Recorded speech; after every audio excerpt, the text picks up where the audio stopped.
आपल्याला प्रतिमा या घटकामध्ये आरशातील प्रतिमा नेमके कशा दिसतात हे आपण या ठिकाणी बघत आहोत, बरोबर ना. याच्या अगोदर आपण जलप्रतिबिंब नेमकं कसे दिसतात ते बघितलं.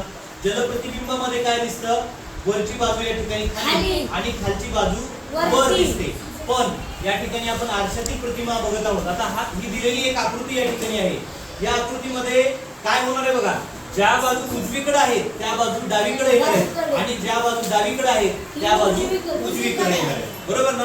या ठिकाणी उभी रेष आणि त्याच्यावर अशा थोड्याशा तिरप्या रेषा म्हणलं की आपण काय समजायचं, ही आरशातील प्रतिमा आहे. आणि अशी आडवी रेष आणि तिरप्या रेषा म्हणलं की काय समजायचं, जलप्रतिबिंब. Very good. तर बघा, चला मग आता या ठिकाणी आरशातली आकृतीची प्रतिमा नेमकी कशी दिसते ते बघूया. बघा, आता ही खालची रेष या ठिकाणी सारखी अशाला अशी राहील, बरोबर ना.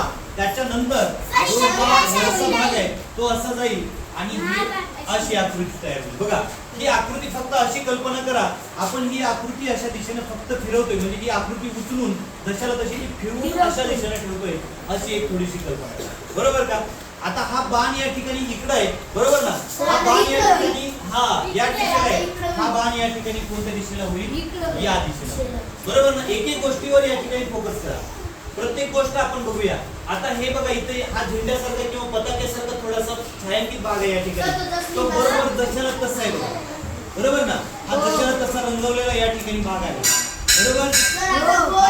आणि जो हा व्हेरी गुड, हा जो गोल आहे तो काय होईल, फक्त इकडे होता याची डावीकडची बाजू येईल आणि हा बाजू ही बाजू अशा पद्धतीने, म्हणजे ही आकृती आरशामध्ये अशा पद्धतीने दिसली पाहिजे.